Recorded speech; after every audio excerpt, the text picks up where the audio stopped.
Hi everyone. This is the third and final part of the lecture, lecture number 5 on CaPow. And this part is going to be about power analysis for model exploration and simulation using existing data. So some corrections for part 1 and 2 of this lecture. In part 1, there was a warning message for non-identifiable models when I tried to save the non-identifiable model, the first example model for the Maui dataset.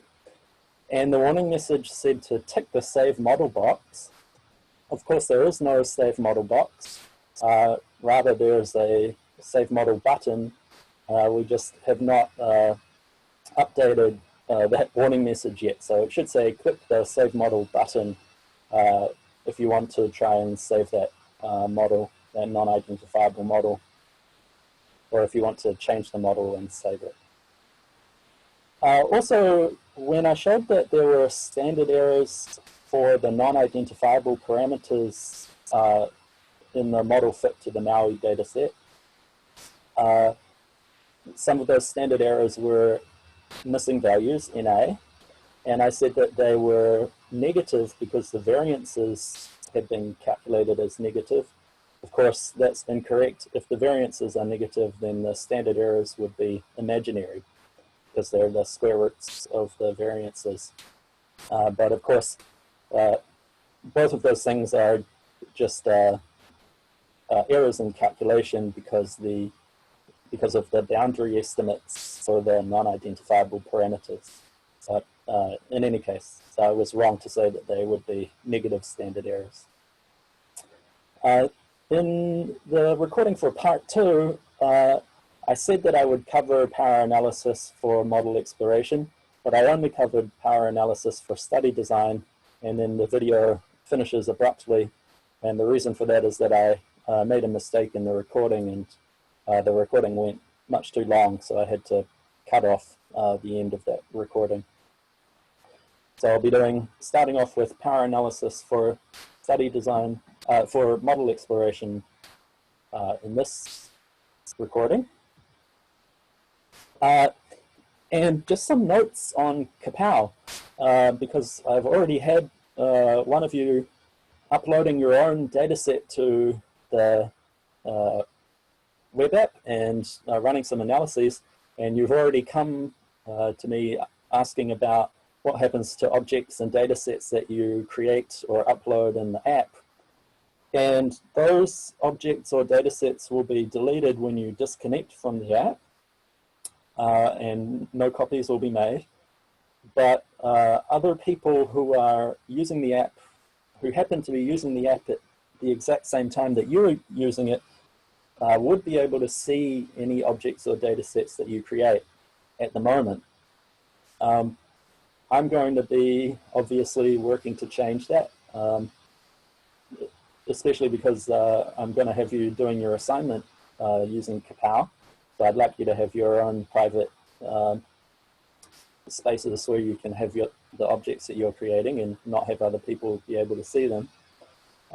If you want perfect security right now, you can contact me about running a copy of the app on your own computer. And that may be quite difficult for you to set up, but if you would like to give it a try, I'm happy to let you do that. So you can email me.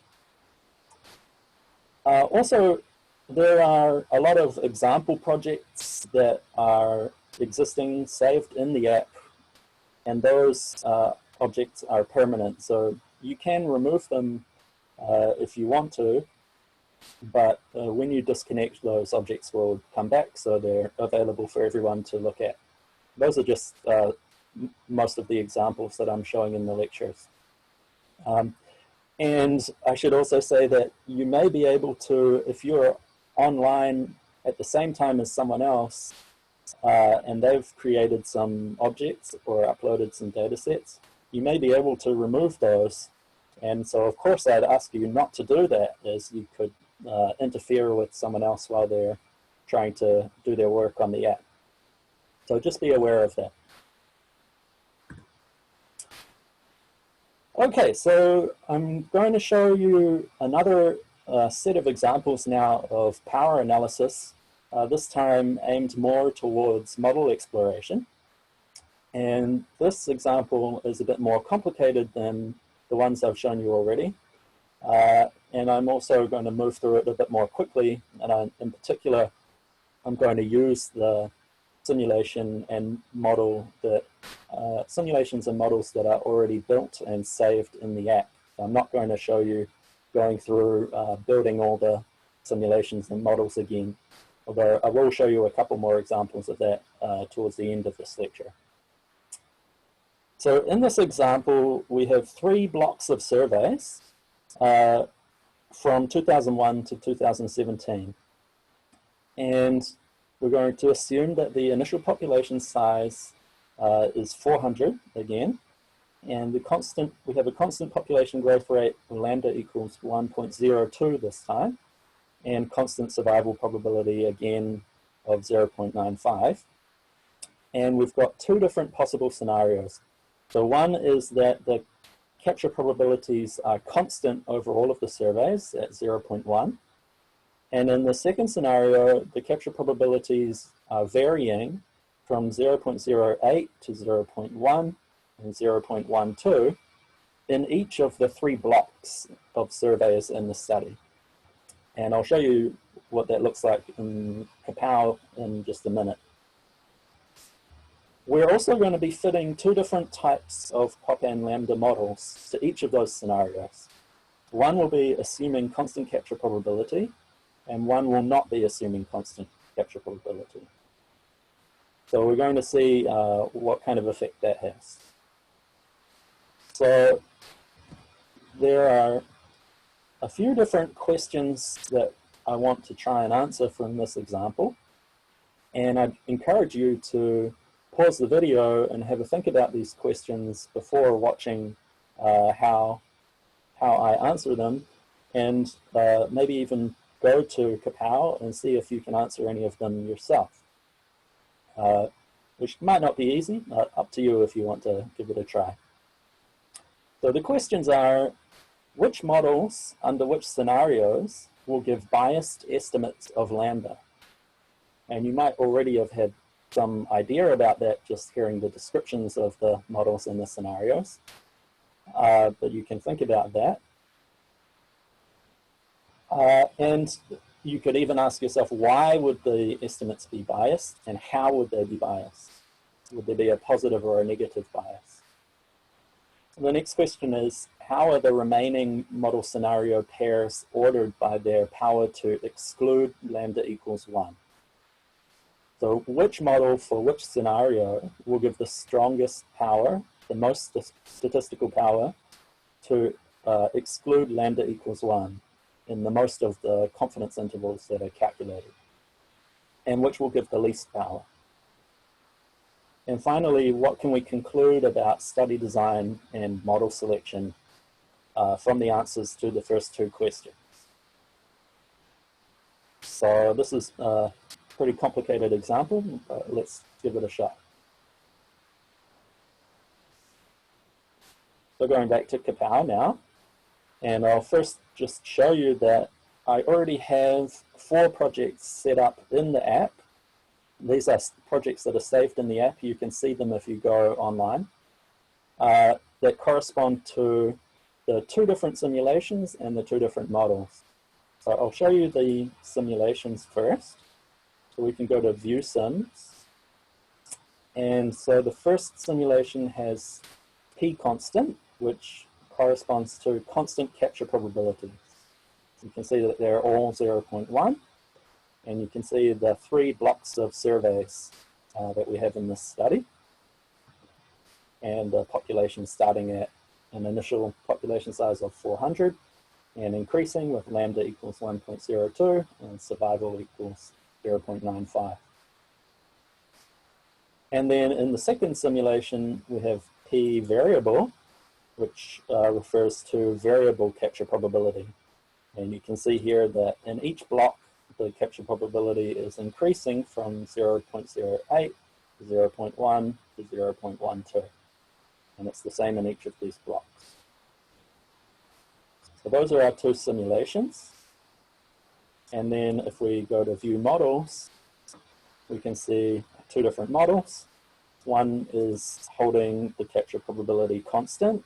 You can see there's only one capture probability parameter, P1, that we're using for all of the different surveys. And the second model has a variable capture probability, and there we're fitting all the different capture probability parameters separately. So 9 parameters in total, and they're just using the number corresponding to the time period for that survey. So I've already run these projects, which you can see here. So I'm just going to go straight into the diagnostics, and I'll show you the diagnostics for each of the projects. So in the first project, we're simulating constant capture probabilities, and we're fitting a model that assumes that the capture probabilities are constant. And we're seeing very good box plots here, so no bias at all, perfectly even spread around the true parameter values. We do have a couple of boundary estimates for survival probability again, but the box plot looks very good. There's only one capture probability parameter, and again, the box plot is very good there. And the entry proportions, again, are calculated from lambda and phi, so they're not actually estimated directly. So these look very good for project number 1, which is not surprising because there's only one true capture probability, and we're only fitting one capture probability. So it's a very simple scenario, and we're fitting a very parsimonious model. It's not surprising that that's fitting very well. Looking at the second project, we again have constant capture probabilities, but this time we're fitting a model that allows for variable capture probability. So we've got a lot of capture probability parameters in our model, even though the scenario is a very simple case where all of the capture probabilities are equal. And so you can see, again, the box plots look very nice. So there's maybe a tiny bit of variant of bias in the superpopulation, but really negligible. And if we look at capture probabilities, now we have 10 different parameters that we're fitting for capture probabilities. The true value is the same for all of them, and they're fitting just fine. No boundary estimates. Well, possibly, no, it looks like there's a very few boundary estimates for some of these parameters. But the box plots, again, look very good. So just thinking about this project, we're fitting quite a complex model to quite a simple scenario here. So there's no problem with the fit, but we might be wasting some information on unnecessary parameters, and I'll come back to that in a minute. The third project now, we are going to simulations with variable capture probabilities. So this is the more challenging scenario. And in this project, we're fitting the model with assuming constant capture probabilities. So the assumption here is not met, right? This is an untrue assumption that capture probabilities are all equal. And straight away, if you're looking at the box plots, it looks like we have some bias in lambda here. So we've got the answer, or one answer to the first question for this analysis, which model with which scenario would give you bias in the estimate of lambda. And it's not surprising that it's the model that assumes constant capture probabilities when it's fit to the scenario where they are not in fact constant. And so we have some positive bias in our estimates of lambda. We're estimating lambda too high, higher than the true value. A little bit of bias in survival probability, so maybe nothing major. And now this is where the action is. This is quite a strange looking set of box plots. So we're fitting a model with just one capture probability, so just one of these parameters is actually estimated, and then it's just held constant across all of the other surveys.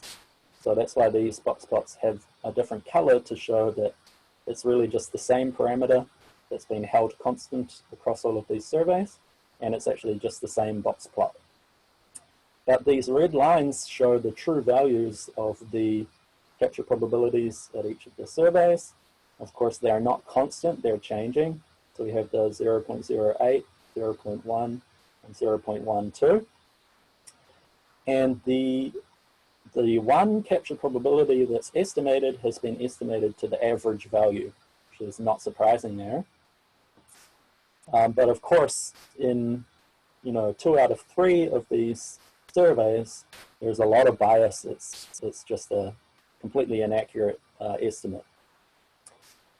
And so why does this cause bias in the estimate of lambda, assuming that is the cause for the bias? Well, if you look at the first capture probability here, it's low, and the last capture probability in the study is high, but we're only estimating constant capture probability across the study. So there are going to be fewer animals captured in the beginning of the study and more captured at the end of the study. And because we're not modeling that with our capture probabilities, it looks to the model as though the population is actually increasing. Even though, well, the population is increasing, but because of these increasing capture probabilities across the study, it looks like it's increasing even more than it is. And so that's why you're getting a positive bias in your estimate for lambda. So this is not good, this is not okay bias, right? This is a problem with fitting our model with assumptions that are not met. And so we definitely need to take that into account and not trust the estimates of statistical power that we would get in this project. Finally, our last project has simulated with variable capture probabilities, and it's fitting a model that allows for variable capture probabilities. And now again, we have no problems, right? Box plots look good. And here we have all the different capture probabilities that we've estimated, and they're matching up to the true values that we use to simulate the data sets. So again, this is the most challenging scenario with variable capture probabilities, but we've got a model that is able to fit to those variations. I'm not going to go through all the other diagnostics now. I'm just going to go to the power analysis. And I've got our 4 projects selected here. And so looking at the project that has the highest power, which is 80%, which project is it? Well, it's actually the project with simulating from variable capture probabilities and fitting just one capture probability. So this is our model that our study that has incorrect assumptions. And if we had not checked the diagnostics, we might just go ahead and say that it has the greatest power. But that would be a big mistake, right? So why does this incorrect study, fitting this model with incorrect assumptions, give us the highest power, or it looks like the highest power?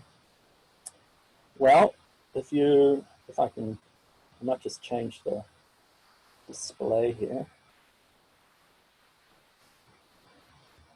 Oh, that's not.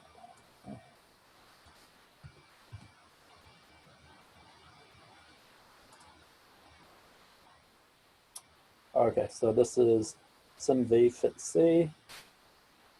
That's this one. So you can see it has 80% of the confidence intervals are above the true value of lambda, above the test value of lambda, which is lambda equals 1. Remember, the true value is 1.02, but you also have to remember that this model fit to this scenario has overestimated lambda, so there was positive bias. And because the estimates are higher than they should be, it's actually given the study greater power to distinguish what it believes to be the true value of lambda from this test value. So that's artificially increased power. These estimates have been pushed up away from our test value of lambda, even though the reason for that increased power is actually bias in the estimates. So this is showing why we really have to check the diagnostics before we check the power of a study. So I'm going to just exclude that.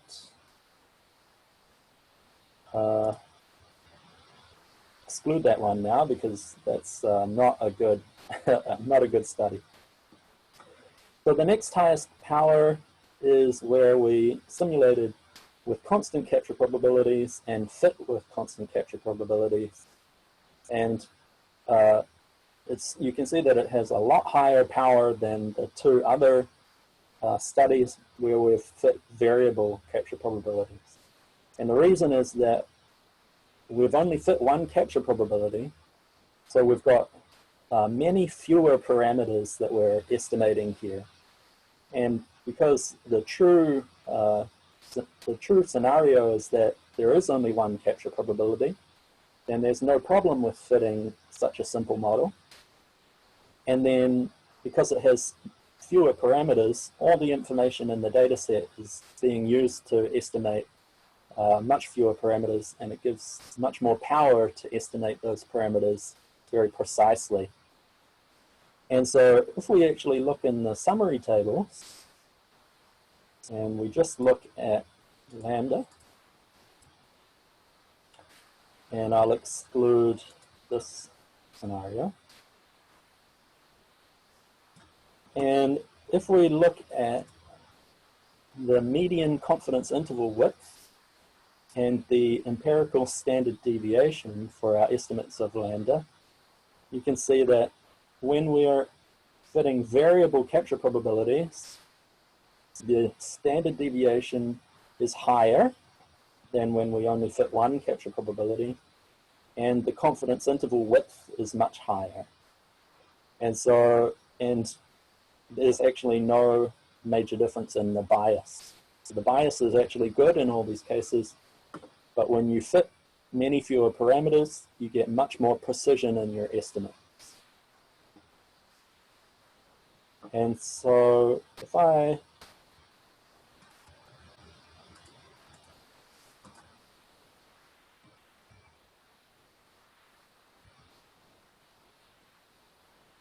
go back to my slides, so I've talked about the bias that can result from assuming constant capture probability where that's not actually true. And then fitting a model that holds capture probabilities to be equal when they are indeed equal gives you a large increase in statistical power because the information is spread over many fewer parameters. And the model with variable capture probabilities return similar statistical power for lambda in this scenario when the actual capture probabilities are variable and when they're constant. And that's because the variation in the capture probabilities was all sort of around the constant value when we were holding the capture probabilities constant. So there's no major difference between those two scenarios when we're fitting a model that can handle the variable capture probabilities. So there's no, I'll go to the next slide. So this shows the parsimony sweet spot that James described in his discussion of AIC in the Zoom office hour last week. You want to fit the simplest model you can that correctly describes the data. If you go too simple, you can get bias. And if you go too complex, you waste information on unnecessary parameters, which actually only model noise in the data. So those are our sort of model exploration conclusions. And then in terms of study design, if it's possible to allow for a simpler model to be fit by careful study design, for example, in this case, if you could ensure in your study design that the capture probabilities really are equal across all of the surveys, you can get a really big increase in statistical power. So that might be very difficult to do, but it shows you the power of careful study design. Okay, moving on to the next topic in this recording, power analysis using existing data. And this is quite different. So imagine that you have an existing capture-recapture data set, and in fact, we have already seen that we have one with the Maui dolphin example data set. But you would like to find the statistical power that you would get if you extended that data set, extended that study by conducting further surveys. So you will want to include the data that you have in your power analysis. That's also going to include further surveys. So how would you do that? Well, the first thing you'll need to do is fit a model to the existing data to find the best values of the parameters that describe it. But you might also want to consider other scenarios where the actual values of the parameters are slightly different from the ones that you estimate using your existing data. So these are the two cases that I'm going to show you in detail with two examples now. So how do you do a simulation for power analysis when you're using existing data? Well, the idea is to simulate data sets from given parameter values, so whatever scenario you want to consider. But you're also going to be incorporating and extending this existing data set. And how do you do that? Well, first of all, you simulate the population of animals, but you don't need to simulate the capture histories for the surveys that are covered by the existing data. So you're just going to use the existing data for those surveys. And using the population that you've simulated, you're going to randomly choose simulated animals that have been simulated to be alive in the population during the surveys in which the capture history shows that a real animal was captured and was alive in the population. So you're going to look at each of your capture histories in your existing data, and you're going to see where those animals were captured, and then you're going to choose simulated animals that were alive in the simulated to be alive in the population at all of the times when that real existing animal was shown to be alive and captured. And so you're randomly going to choose simulated animals and allocate capture histories from the existing data to those simulated animals. And it's important to do it in order of which capture histories in your existing data show that the animal was alive for the longest time. So if you have capture histories in your existing data where the animal was captured in the first survey and also in the last survey, so the animal must have been alive throughout the study, that's going to be the most difficult animal, the most difficult capture history to allocate to a simulated animal, because you have to find an animal that was simulated to be alive all the way through your study. So you want to allocate those difficult capture histories first and then go on to the easier ones later. Now, if any of your capture histories cannot be allocated, so say that you have a capture history where the animal was alive from the first survey to the last survey, but you don't have any more animals in your simulation that were alive from the first survey to the last survey, then your simulation is not compatible with your existing data, and you should throw that simulation away and start again, simulate a new population. If you are able to allocate all of your capture histories to your simulated population, then you can go ahead and simulate capture histories for the further surveys that you are extending your existing data set with. Okay, so that's pretty complicated, but you don't have to do that because we've already implemented this in CaPow. So I'm going to show you an example now and hopefully make it a lot more clear how this actually works. And again, we're going back to our Maui dolphin power analysis, our Maui dolphin example data set. And we're actually going to be repeating a power analysis that my supervisor, Rachel Fuster, actually did for the people who conducted this study and had this data, and who were considering new surveys in 2015 and 2016. And in fact, they've actually gone ahead and done those surveys. And when that data is published, we're hoping to include that data also in CaPow. But I'm going to show you, I'm going to repeat the analysis that, part of the analysis that Rachel did for this data. So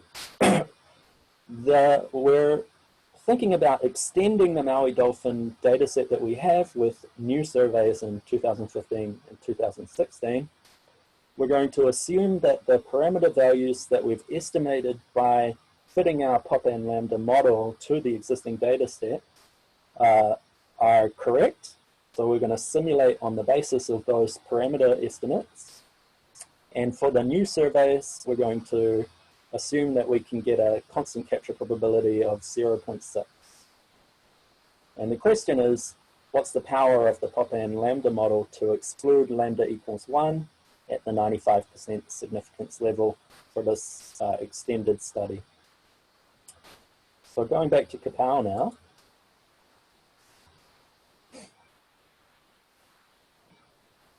If we just look at the pop and lambda fit to the Maui dolphin data set, so this is the fit that I showed you in the recording for part 1 of this lecture.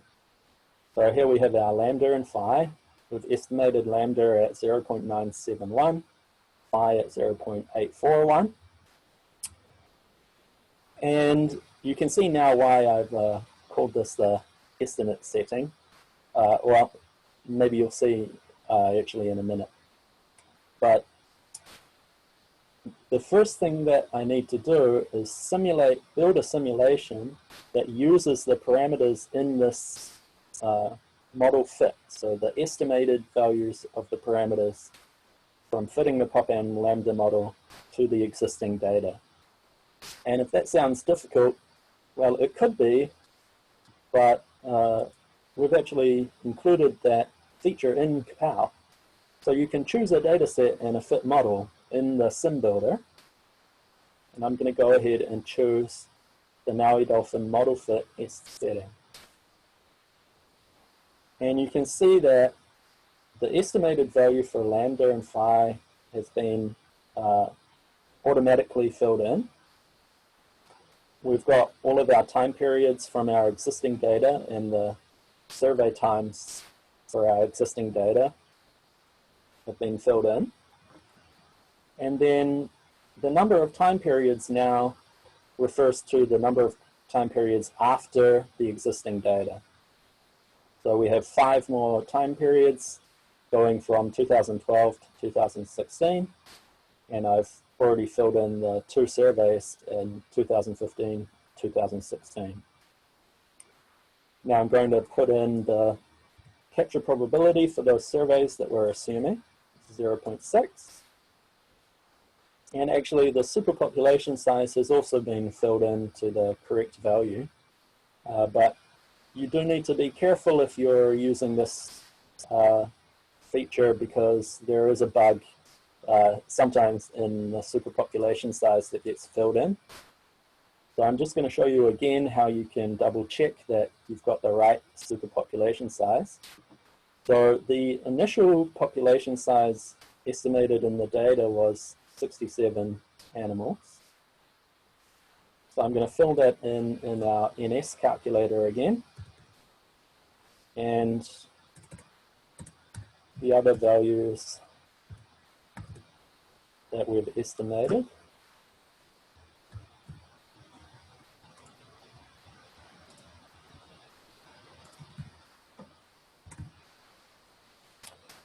And the survey times.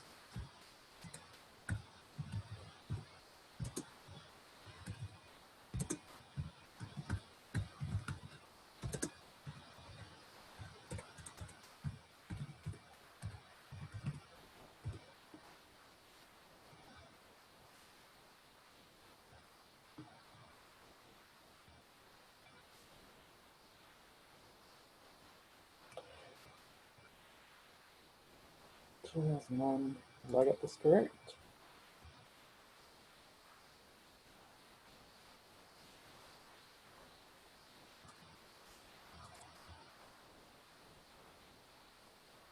Base time is 2001. Okay. And you can see that it's coming back with 160, which is very, very close. So probably some extra decimal points in the estimates there. So this is all looking correct now. So I'll go ahead and save this. Oh, I probably should change this. So I've got the name for the simulation is Maui Dolphin Extension Sim EST setting. And it's the sim to extend the EST setting model fit. And I'll just leave it at that. So this is the new simulation that I've built using the existing data, using the parameters estimated by fitting the pop and lambda model to the existing data, and then extending that data with 2 more surveys with capture probability of 0.6. And so the next thing I need to do is build a model for this simulation.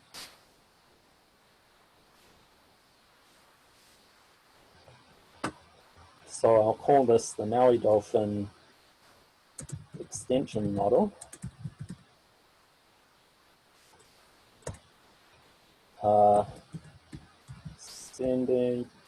Extended to surveys at 2015, 2016. And the number of periods is 16 now.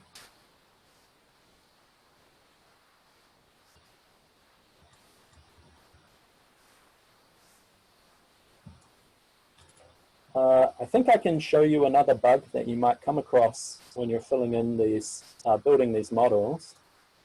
If you double click on one of these survey occasions, you might get this continuous toggling. And the way you fix that is just change to another tab and change back. That's just another bug that I haven't been able to fix yet.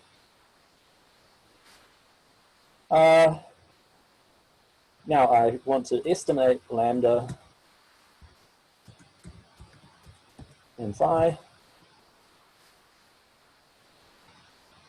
And I'm using a pop and lambda model, so I can let all of my capture probabilities be estimated. So this looks correct now. I'm going to save this model and build the project. Maui Dolphin.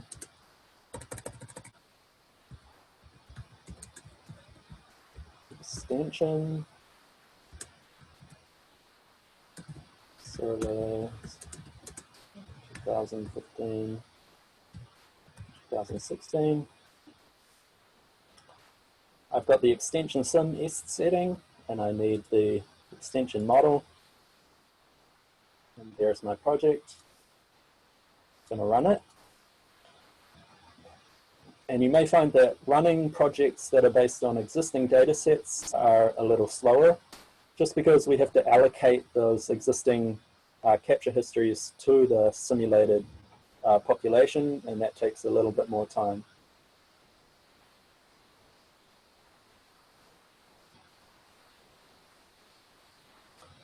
Okay, that's done. Let's look at the box plots.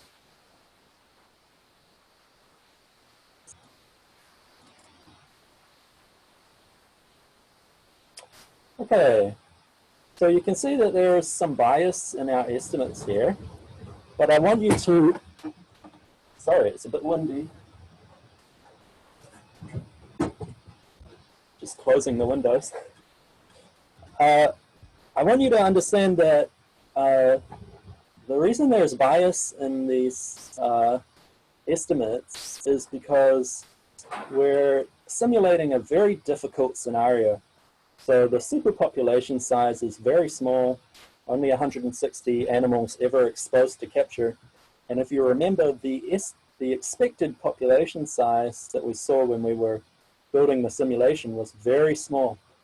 Initially only 67 animals, and with growth rates smaller than 1, so the population is actually decreasing over time. So this is a very difficult population to study, difficult to get enough recaptures of the same animals. Again, the survival rate is very low, so animals are dying very quickly. And so it's not surprising that it's difficult to get good estimates of these parameters. Yeah. So let's have a look at the power now.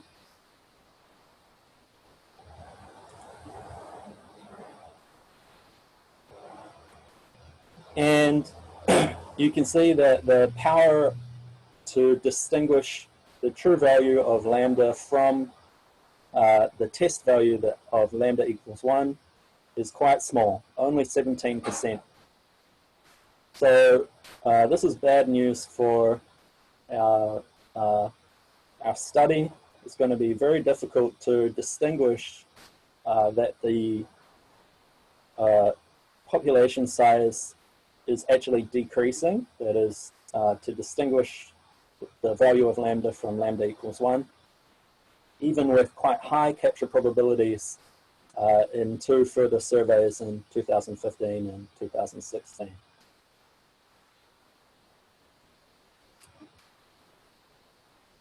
So going back to my slides,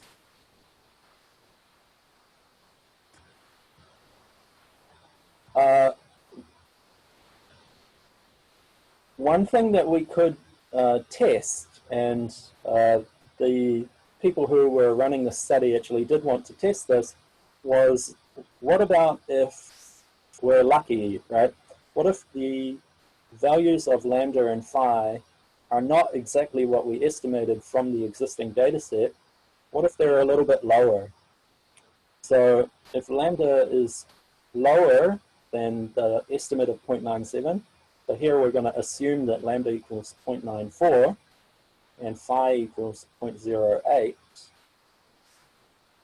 In that case, would there be a higher power to distinguish that lambda is not equal to 1 at the 95% significance level? So this is, I think this can be quite confusing, so let me just explain a little bit more. So we have our existing data set, and we've got our estimated values for lambda and phi and all our other parameters from that data set. But now we're imagining that the true values of lambda and phi are not what we've actually estimated. So we're imagining that our data set is not really representative of the true values of the parameters in the population. And we want to know if this was the case and we performed our extra surveys, then what would our power be to distinguish lambda from the test value of lambda equals 1?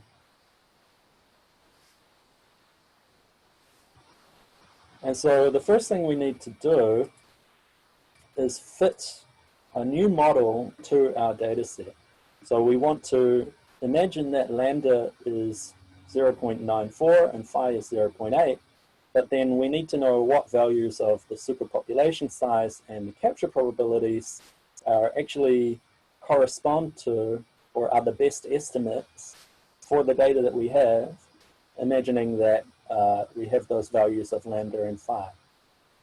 And the way that we do that is we build a new model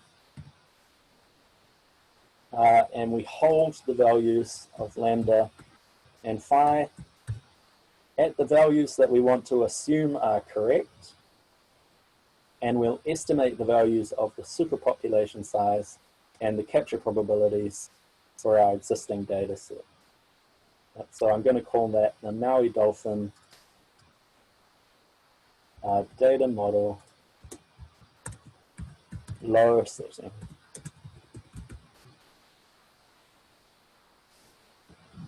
Holding lambda equals 0.94, phi equals 0.8.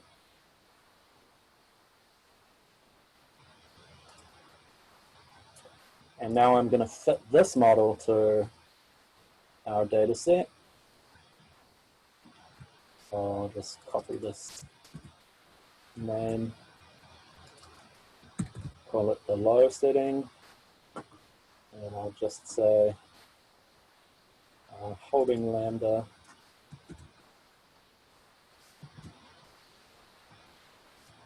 using the Maui dolphin data set and our low setting data model.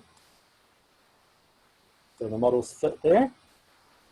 And then I'll go to view fits, and I'll just remove this non-lambda model fit now.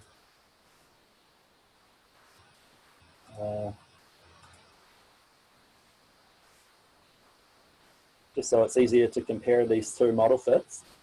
So here you have our low setting model fit. Lambda is held at 0.94, phi is held at 0.8. There's no standard errors because these are not estimates, they're just the values that we're holding constant. And we have our different estimates of the superpopulation size and the capture probabilities, which are our best estimates for our existing data when we're holding these values to be constant. And we can see that these estimates are different from when we also estimate lambda and phi, but there are no boundary estimates, and all of these estimates still look reasonable. And it's not surprising that these estimates are reasonable because the values that we're holding constant here are actually pretty close to the estimated values for this data set within about one standard error of each of those estimates. So now we've got our new model fit holding these values constant, and we want to simulate our extended study using this model fit. So I'll go back to the sim builder. I'm going to choose the new model fit. It fills in the correct values of the parameters. It's a different superpopulation size now because we've got different parameter values. And I just have to remember to update these capture probabilities that we're assuming will be 0.6. So I'll call this the Maui dolphin extension sim lower setting.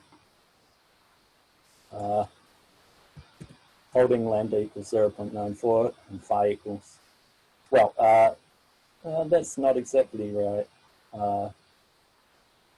I guess that's right. So I'll save that simulation now. And then I can fit just the same model to this simulated data set as I fit to the earlier one. So I can just go straight to the project builder. Call this project Maui dolphin extension low setting. And I'll add that we're holding lambda equals 0.94 and phi equals 0.8. Choose the low setting simulation and the Maui dolphin extension model. And I'll run that project.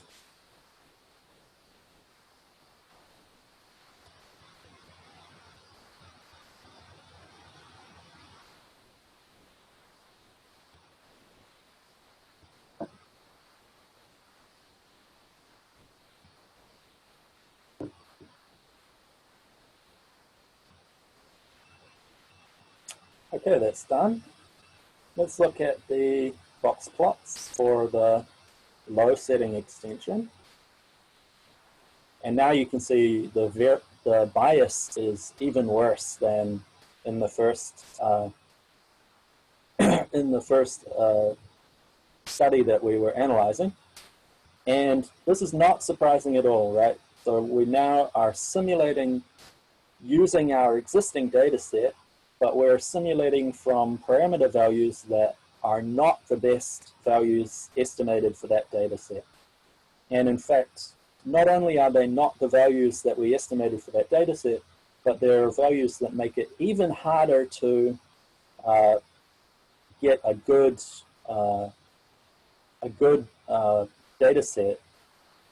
It's an even more difficult scenario because we're saying that lambda is even smaller and the survival probability is even smaller. So the population size is decreasing even faster and the animals are dying even faster. So it's very difficult to get a lot of captures and difficult to recapture the same animals. So this is a very challenging scenario, even for the PopAM lambda model. It's not too surprising that we've got a lot of bias in these estimates. So bearing in mind this bias, and of course we would have to explain that in our when we report our analysis, let's look at the power analysis, and we'll compare the original extension project and the low setting extension project. And now, as we hoped, the low setting extension project has much higher power to distinguish the test value of lambda equals 1. And that's not surprising at all, right? Because we're assuming we're being optimistic or hopeful, hopeful for us, not hopeful for the Maui dolphins, but hopeful that the population growth rate is actually even lower than what we estimated from our existing data.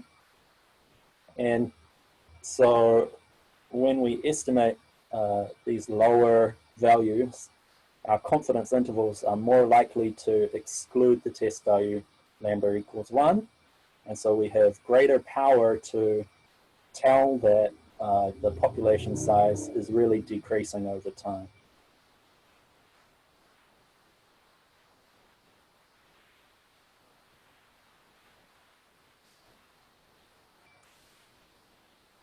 Okay, so the low setting scenario allows for the further surveys to have more power to distinguish whether the population size is really decreasing at the 95% significance level. This is hopeful for us, for our statistical power, not hopeful for the Maui dolphins, of course, because the true values of lambda and phi are near the lower, actually not the lower bounds of the confidence intervals for our estimated from our data set, but just about one standard error lower than the estimates. And even in this case where the power is higher, it's still only about 50%. So only a probability of about 0.5 that if you performed those extra surveys, you'd be able to distinguish lambda is lower than 1. So this is a difficult case. And one of the things that you can learn from this is that estimating animal abundance, estimating the population size is difficult. Capture-recapture is not perfect. And statistical ecology is working hard on new methods to get better estimates of population size. And one other thing you could say is that the people who are thinking about performing extra surveys in 2015 and 2016 might want to consider trying even harder to increase their capture probabilities over 0.6, if that's possible. Okay, exercises for CaPow. Go on to CaPow and just have a play with it. See if you can find some bugs. If you do find any bugs, it would be really great if you could report them to me. And if you find any bugs that are making things difficult for you, definitely report them to me and I'll try to fix them. You can try the examples that I've shown you in this lecture. Actually, a lot of the projects are saved in CaPow, so you don't have to rebuild them or anything. You can just look at the results. You can also try changing things and see how the changes affect the results. Specifically, one thing you could try is see if you can get increased power for an extended Maui dolphin study. So maybe you could try increasing the number of surveys or increasing the capture probabilities. And try a power analysis using the parameters estimated by the Pop-N Lambda model just for the existing Maui dolphin dataset, not adding any further surveys. Just try entering the parameters in your simulation that were estimated for the existing data, and just try building a model to fit. Actually, you can fit the exact same model to a simulation with those parameters, and try running a power analysis. I told you that that's a very challenging scenario, and so I'm telling you that you'll find that it's often the case that you have parameter identifiability issues with a simulation with these same parameters. Even though in our actual data set we managed to get a good model fit, which is actually really interesting. It seems like we got quite lucky in this data set, and actually most or a lot of data sets that could have been collected with the exact same true values of the parameters in the population would not have given us an identifiable model fit even for the Pop-N Lambda model. So we may have gotten pretty lucky in this case. It's definitely a very interesting data set. Assignment 2 will be covering the lectures on the Pop-N models and CaPow, and that'll be coming soon. This is the end of my part of the lectures of this course. It's been really fun and a really great opportunity. So I want to say thanks to James again for letting me do this. And also thanks again to my supervisors who really I'm just standing on their shoulders for all of this. And thank you to you guys for your great questions in the office hours and for your effort in this section. And feel free to email me if you have any trouble with the assignment or any questions or any feedback. Okay, thanks a lot.